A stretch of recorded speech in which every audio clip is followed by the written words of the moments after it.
If you're watching this right now, you've already made a pretty big decision. You want to crack the UPSC exam on your own terms, without spending lakhs on coaching. And you know what? I really respect that. I'm here to tell you it is absolutely possible. But, and this is a big but, only if you have the right plan. So in the next few minutes, I'm going to walk you through a complete, step-by-step self-study roadmap for UPSC 2027, built specifically for beginners like you. Let's get started. Yeah, and this really hits the nail on the head, doesn't it?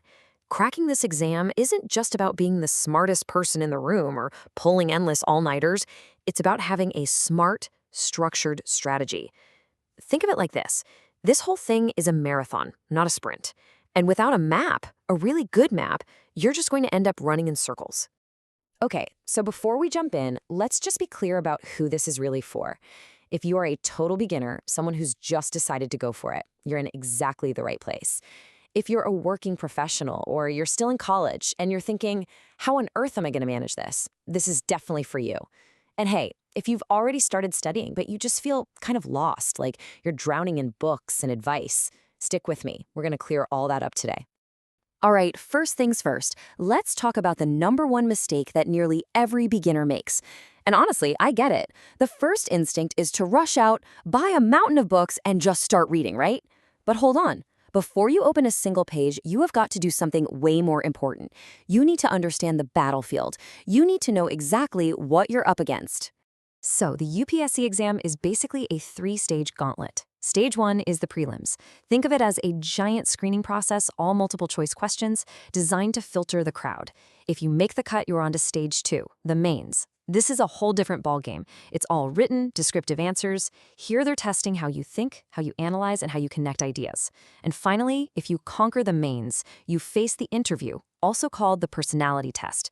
This is less about what you know and more about, well, who you are. Now here's the crucial part. You can't approach these 3 stages with the same mindset. For prelims, you've got 2 papers. One of them, CSAT, is just a qualifier. You just need to pass it with 33%. It's the other paper, GS Paper 1, that determines if you move on. But then for mains, boom, 9 descriptive papers. It's a test of endurance and depth. And the interview? That's 275 marks that are all about your personality. See what I mean? Each stage demands a totally different strategy.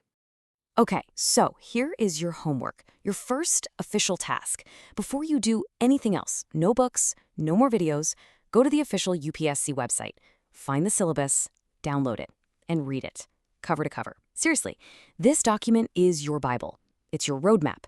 It's the single most important document you will have because it tells you exactly what to study and, just as importantly, what not to study.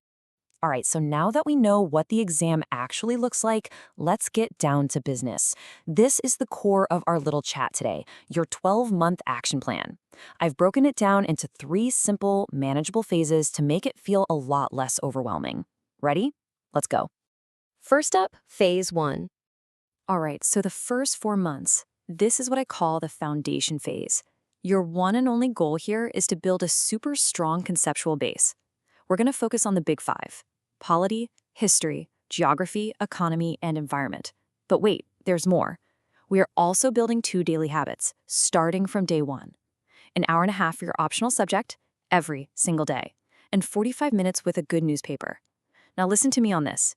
You're not going to understand everything you read at first, and that is totally fine. The point right now isn't to become an expert. It's just to build a habit. It's all about consistency.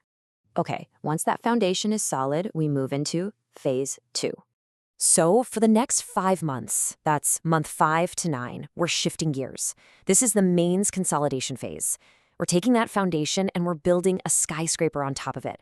The big goal here? Get really, really good at answer writing. I mean it. I want you writing 2 answers a day, minimum. Because here's the secret. Mains isn't about what you know, it's about what you can write down on paper in 3 hours. This is also when you'll do your first complete revision of everything you learned in phase 1. We're cementing that knowledge. And that brings us to the home stretch, phase 3. Okay, the last 3 months before the exam. Everything changes now. Your focus becomes laser sharp on one thing, the prelims. This is your final push. You're going to live and breathe past question papers. Go back at least 10 years. You'll be taking a full-length mock test every single week, no excuses. You'll spend 30 minutes a day on CSOT so it doesn't surprise you on exam day. And remember those one-page revision notes? Yeah, they're about to become your best friend. This is all about getting into that exam day mindset. So we have the plan. Looks good on paper, right? But let's be honest, making a plan is easy. Sticking to it, that's the hard part. So many people start this journey with all the energy in the world and then just fizzle out. So let's talk about the common pitfalls, the traps that catch so many self-study students, and more importantly, how you can sidestep them. Here are the big three, the most common mistakes. First up, having way too many books. I call this source paralysis. The solution? It's simple. Read one good book 5 times instead of reading 5 different books once. Trust me on this. Second mistake, not reviewing your progress. The fix is so easy. Just take 30 minutes every Sunday, look at what you did, what worked, what didn't. It keeps you honest.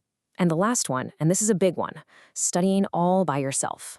Look, self-study does not mean lonely study. Find a study buddy, join an online group. Accountability is a total game changer. So there it is, the whole roadmap.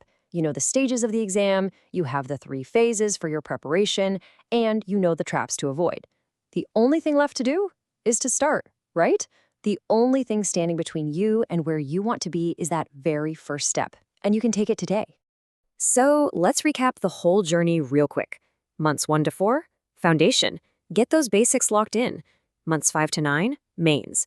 Deepen your knowledge and write.